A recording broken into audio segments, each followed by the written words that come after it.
নমস্কার, SK academy YouTube চ্যানেলের আরেকটি নতুন ক্লাসে সবাইকে স্বাগত। আমরা ডাব্লিউপি কেপি কনস্টেবল এবং RRB group D exam related mixed GK প্রশ্ন উত্তর নিয়ে আলোচনা করছি। ক্লাসের প্রত্যেকটি কোশ্চেন খুবই ইম্পর্টেন্ট। তোমরা ক্লাসটি প্রথম থেকে শেষ পর্যন্ত মন দিয়ে দেখো।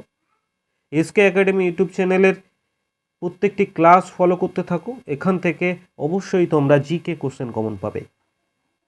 ক্লাসে নতুন হয়ে থাকলে চ্যানেলটি সাবস্ক্রাইব করে রাখবে। চলো আজকে ক্লাসের প্রথম কোশ্চেন আমরা দেখি।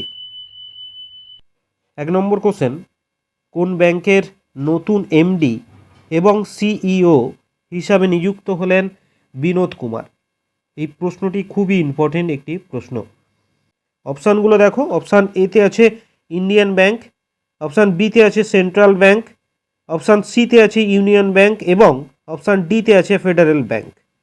সঠিক উত্তর অপশান এ, ইন্ডিয়ান ব্যাংকের এমডি এবং সিইও হিসাবে নিযুক্ত হলেন বিনোদ কুমার। চলো আজকে ক্লাসের দ্বিতীয় কোশ্চেন আমরা দেখি। 2 নম্বর কোশ্চেন, সবচেয়ে ভারী গ্যাস কোনটি? অপশান এতে আছে oxygen, B radon, C sodium এবং অপশান ডিতে আছে হিলিয়াম। সঠিক উত্তর সবচেয়ে ভারী গ্যাস হলো অপশান বি রেডন। রেডনের সাংকেতিক চিহ্ন হলো Rn এবং এর পারমাণবিক সংখ্যা হলো 86। অপশান ডিতে দেখো হিলিয়াম। হিলিয়াম হলো সর্বাপেক্ষা হালকা নিষ্ক্রিয় গ্যাস। সর্বাপেক্ষা হালকা নিষ্ক্রিয় গ্যাস হলো হিলিয়াম। এটা অবশ্যই তোমরা মাথায় রাখবে। পরবর্তী কোশ্চেন দেখো, 3 নম্বর কোশ্চেন, সবচেয়ে হালকা গ্যাস কোনটি? অপশান এতে আছে নাইট্রোজেন, অপশান বিতে আছে হিলিয়াম, সি হাইড্রোজেন এবং অপশান ডিতে আছে অক্সিজেন। সঠিক উত্তর সবচেয়ে হালকা গ্যাস হলো অপশান সি হাইড্রোজেন। অপশান বিতে দেখো হিলিয়াম। আমরা আগেও বলেছি হিলিয়াম হলো সর্বাপেক্ষা হালকা নিষ্ক্রিয় গ্যাস। ঠিক আছে, দুটো যেন গুলিয়ে না যায়। হাইড্রোজেন সবচেয়ে হালকা গ্যাস এবং হিলিয়াম হলো সর্বাপেক্ষা হালকা নিষ্ক্রিয় গ্যাস। আজকে ক্লাসের 4 নম্বর কোশ্চেন দেখো, কবে ব্রিটিশ সরকার ভারতের জন্য শ্বেতপত্র প্রকাশ করেন?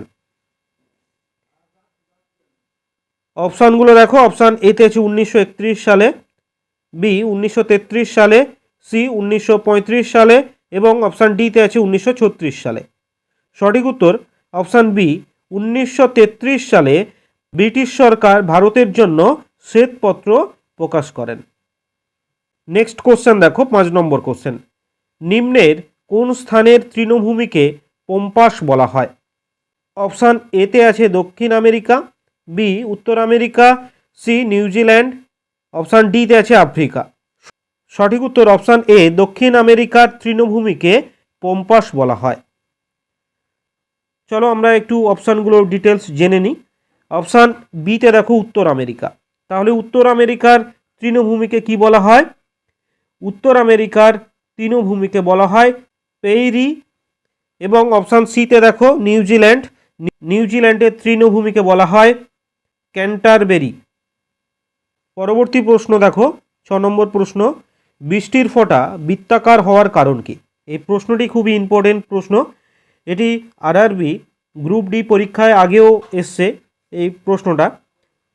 অপশানগুলো দেখো। অপশান এতে আছে অতিরিক্ত চাপ, বি সান্দ্রতা, সি পৃষ্ঠটান, অপশান ডিতে আছে পীড়ন। সঠিক উত্তর বৃষ্টির ফোঁটা বৃত্তাকার হওয়ার কারণ অপশান সি পৃষ্ঠটান। বৃষ্টির ফোঁটা বৃত্তাকার হওয়ার কারণ কি? পৃষ্ঠটান, যেটা অপশান সিতে আছে। আজকের ক্লাসের 7 নম্বর কোশ্চেন দেখো, দানসাগর গ্রন্থটির রচয়িতাকে? অপশানগুলো দেখো। অপশান এতে আছে Ballal Sen, B Bharatmuni, C Jaydev, D Panini. সঠিক উত্তর দানসাগর গ্রন্থটির রচয়িতা হলেন option A Ballal Sen. Option বিতে দেখো ভরতমুনি। ভরতমুনির লেখা গ্রন্থ হল নাট্যশাস্ত্র। অপশান সিতে আছে জয়দেব। জয়দেবের লেখা গ্রন্থ হল গীতগোবিন্দ। এই গীতগোবিন্দ কিন্তু একটি গীতিকাব্য। গীতগোবিন্দ সম্পর্কে একটু জেনে রাখো। গীতগোবিন্দের 80টি শ্লোক আছে, 12টি স্বর্গ আছে এবং 24টি গীতি আছে। তোমরা অবশ্যই এগুলো মাথায় রাখবে। তোমাদের প্রশ্ন আসে গীত গোবিন্দের কয়টি স্বর্গ আছে? 12টি স্বর্গ আছে। অপশান ডিতে দেখো পাণিনি। পাণিনির লেখা গ্রন্থ হলো অষ্টাধ্যায়ী। নেক্সট কোশ্চেন দেখো, 8 নম্বর কোশ্চেন, ম্যান বুকার পুরস্কার কোন ক্ষেত্রে প্রদান করা হয়? অপশান এতে আছে হিন্দি সাহিত্যে, বি বিজ্ঞান, সি ইংরেজি সাহিত্যে, ডি সাংবাদিকতায়। সঠিক উত্তর ম্যান বুকার পুরস্কার অপশান সি ইংরেজি সাহিত্যে প্রদান করা হয়। এটি 1969 সাল থেকে প্রদান করা হচ্ছে। 1969 সালে pH newbie something to answer for ইংরেজি সাহিত্য রচনার জন্য এই পুরস্কারটা প্রথম পেয়েছিলেন। কে পেয়েছিলেন? PH newbie. আচ্ছা, অপশান ডিতে দেখো সাংবাদিকতা। সাংবাদিকতার জন্য যেসব পুরস্কার প্রদান করা হয় সেগুলো একটু মাথায় রাখবে। সাংবাদিকতার জন্য পুলজিৎকার পুরস্কার প্রদান করা হয়, র্যামন ম্যাগসেস পুরস্কারও প্রদান করা হয় এই সাংবাদিকতার জন্য। ঠিক আছে, চলো পরের কোশ্চেনে যাওয়া যাক। নেক্সট কোশ্চেন 9 নম্বর কোশ্চেন দেখো, দক্ষিণ মেরুতে ভারতের প্রথম গবেষণাগারটির নাম কি? খুব ইম্পর্টেন্ট কোশ্চেন। অপশান এতে দেখো পূর্বা, বি জাহ্নবী, সি দক্ষিণ গঙ্গোত্রী এবং অপশান ডিতে আছে মৈত্রী। সঠিক উত্তর দক্ষিণ মেরুতে ভারতের প্রথম গবেষণাগারটির নাম হলো অপশান সি দক্ষিণ গঙ্গোত্রী। এটি স্থাপিত হয়েছিল 1983 সালে। ভারতের দ্বিতীয় গবেষণা কেন্দ্র হলো মৈত্রী। কোথায় অবস্থিত সেটি? সেটি আন্টার্কটিকাতে অবস্থিত। স্থাপিত হয়েছিল 1989 সালে, যেটা অপশান ডিতে আছে। নেক্সট কোশ্চেন 10 নম্বর কোশ্চেন, কবে ভারতের সংবিধান কার্যকারী হয়? অপশান এতে দেখো 26শে জানুয়ারি 1950 সালে, অপশান বিতে আছে 26শে নভেম্বর 1949 সালে, অপশান সিতে আছে 31শে ডিসেম্বর 1947 সালে এবং অপশান ডিতে আছে 30শে এপ্রিল 1948 সালে। সঠিক উত্তর অপশান এ 26শে জানুয়ারি 1950 সালে ভারতের সংবিধান কার্যকারী হয়। এই 26শে জানুয়ারি আমরা রিপাবলিক ডে হিসাবে পালন করে থাকি। কবে থেকে রিপাবলিক ডে হিসাবে পালন করি 26শে জানুয়ারি? 1950 সাল থেকেই আমরা 26শে জানুয়ারি রিপাবলিক ডে হিসাবে পালন করে থাকি। তোমাদের একটি কোশ্চেন বারবার পরীক্ষায় আসে এবং সেটি খুব ইম্পর্টেন্ট একটি কোশ্চেন, সেটি হলো 1950 সালের প্রথম প্রজাতন্ত্র দিবসে চিফ গেস্ট হিসাবে কে আসেন ভারতে? খুব ইম্পর্টেন্ট কোশ্চেন এটি। ভারতে চিফ গেস্ট হিসাবে উপস্থিত ছিলেন ইন্দোনেশিয়ার রাষ্ট্রপ্রধান সুকর্ণ। অবশ্যই তোমরা এটা মাথায় রাখবে। আজকের ক্লাসের 11 নম্বর কোশ্চেন দেখো, ভারতের সংবিধানের প্রস্তাবনা ধারণাটি সর্বপ্রথম কে উত্থাপন করেন? অপশান এতে আছে পণ্ডিত জওহরলাল নেহেরু, বি বি আর আম্বেদকর, সি সর্দার বল্লভভাই প্যাটেল এবং অপশান ডিতে আছে গান্ধীজি। সঠিক উত্তর ভারতের সংবিধানের প্রস্তাবনা ধারণাটি সর্বপ্রথম উত্থাপন করেন অপশান এ পণ্ডিত জওহরলাল নেহেরু।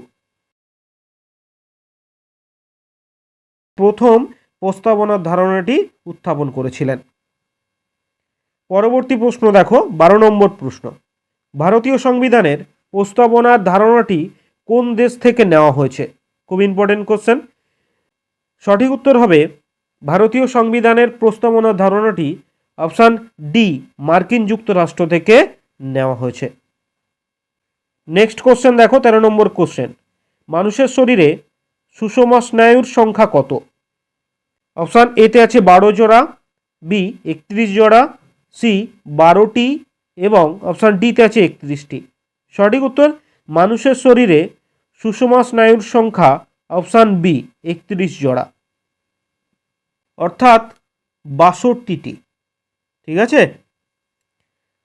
পরবর্তী প্রশ্ন দেখো 14 নম্বর প্রশ্ন, নিম্নলিখিত কোনটি একটি প্রকৃত ফল নয়, অর্থাৎ অপ্রকৃত ফল?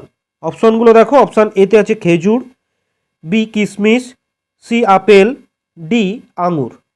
সঠিক উত্তর অপশান সি, আপেল একটি অপ্রকৃত ফল। তাহলে আমরা একটু জেনে নিই প্রকৃত ফল কাকে বলে আর অপ্রকৃত ফল কাকে বলে। প্রকৃত ফল হলো স্ত্রী যৌনাঙ্গের ডিম্বাশয় থেকে যে ফলগুলি বিকাশ ঘটে তাদের প্রকৃত ফল বলা হয়। ঠিক আছে, যেমন খেজুর, আঙুর, আম এগুলো হচ্ছে প্রকৃত ফল। এগুলো স্ত্রী যৌনাঙ্গের ডিম্বাশয় থেকে বিকাশ ঘটে। তাহলে অপ্রকৃত ফল কোনগুলো? যে ফলগুলি ডিম্বাশয় ছাড়াও উদ্ভিদের অন্যান্য অংশ যেমন থ্যালামাস, ক্যালিক্স থেকে উদ্ভূত হয় তাদের অপ্রকৃত ফল বলা হয়। যেমন চালতা, ডুমুর, আপেল এগুলো হচ্ছে অপ্রকৃত ফল। চলো পরের কোশ্চেনে যাওয়া যাক। 15 নম্বর কোশ্চেন দেখো, কে অ্যান্টিবডি তৈরি করে? অপশান এতে আছে অস্থিমজ্জা, বি যকৃৎ, সি প্লাজমা ও লিম্ফো এবং অপশান ডিতে আছে বৃক্ক। সঠিক উত্তর অ্যান্টিবডি তৈরি করে অপশান সি প্লাজমা ও লিম্ফো। পরবর্তী প্রশ্ন দেখো 16 নম্বর প্রশ্ন, লাল বাহাদুর শাস্ত্রী বাঁধ কোন নদীর উপর গড়ে উঠেছে? এই প্রশ্নের সঠিক উত্তর হবে অপশান ডি, কৃষ্ণা নদীর উপর লাল বাহাদুর শাস্ত্রী বাঁধ গড়ে উঠেছে। এই লাল বাহাদুর শাস্ত্রী বাঁধ কোথায় অবস্থিত? এটি কর্ণাটকে অবস্থিত। অপশান এতে দেখো গঙ্গা নদী। গঙ্গা নদীর উপর গড়ে উঠেছে ফারাক্কা বাঁধ।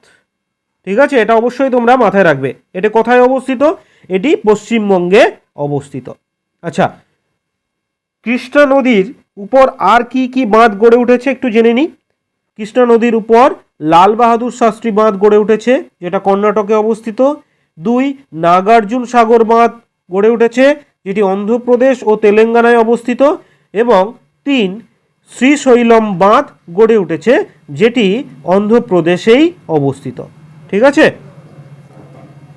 নেক্সট কোশ্চেন দেখো 17 নম্বর কোশ্চেন, সমাশীল বাঁধ কোন রাজ্যে অবস্থিত? অপশানগুলো দেখো, অপশান এতে আছে Rajasthan, B Orissa, C Jharkhand, D Andhra Pradesh. সঠিক উত্তর সমাশীল বাঁধ অপশান ডি, অন্ধ্রপ্রদেশে অবস্থিত। এই সমাশীল বাঁধ কোন নদীর উপর গড়ে উঠেছে? এটি পেনা নদীর উপর গড়ে উঠেছে। আজকের ক্লাসের 18 নম্বর কোশ্চেন দেখো, সার্চ ইঞ্জিনের জনককে? এই প্রশ্নের সঠিক উত্তর হবে সার্চ ইঞ্জিনের জনক হলেন অপশান এ, এলান ইমিটেজ। আচ্ছা, অপশানগুলো ডিটেলস একটু জানি। অপশান বিতে দেখো বার্নার্স লি, ইনি কিসের জনক? ইনি হলেন ওয়ার্ল্ড ওয়াইড ওয়েবের জনক। অপশান সিতে দেখো অ্যাডাম স্মিথ, ইনি অর্থনীতির জনক। তোমরা অবশ্যই এগুলো মাথায় রাখবে। পরবর্তী প্রশ্ন দেখো 19 নম্বর প্রশ্ন, পুমা ইন্ডিয়ার নতুন ব্র্যান্ড অ্যাম্বাসেডর হিসাবে কে নিযুক্ত হন? খুব গুরুত্বপূর্ণ একটি প্রশ্ন। অপশান এতে আছে পিভি সিন্ধু, B Saina Nehwal, C Mithali Raj, D Dipa Karmakar. সঠিক উত্তর পুমা ইন্ডিয়ার নতুন ব্র্যান্ড অ্যাম্বাসেডর হিসাবে নিযুক্ত হন অপশান এ পিভি সিন্ধু, যিনি 2 বার অলিম্পিকের পদক জয়ী। আজকে ক্লাসের শেষ কোশ্চেন 20 নম্বর কোশ্চেন দেখো, ভারতের পঞ্চায়েতি রাজ মন্ত্রী পদে কে নিযুক্ত হন? খুব ইম্পর্টেন্ট একটি প্রশ্ন। অপশান এতে আছে Piyush Goyal, B Rajiv Ranjan Singh, C Narendra Singh, D Abhay Sharma. সঠিক উত্তর ভারতের পঞ্চায়েতি রাজ মন্ত্রী পদে নিযুক্ত আছেন অপশান বি রাজীব রঞ্জন সিং। আজকে আমরা বাছাই করা হুবহু কমনযোগ্য 20টি মিক্সড জিকে প্রশ্ন উত্তর নিয়ে আলোচনা করলাম। তোমাদের যদি ক্লাসটি ভালো লাগে অবশ্যই একটি লাইক করো। ভালো থেকো সবাই, ভালো করে পড়াশুনো করো।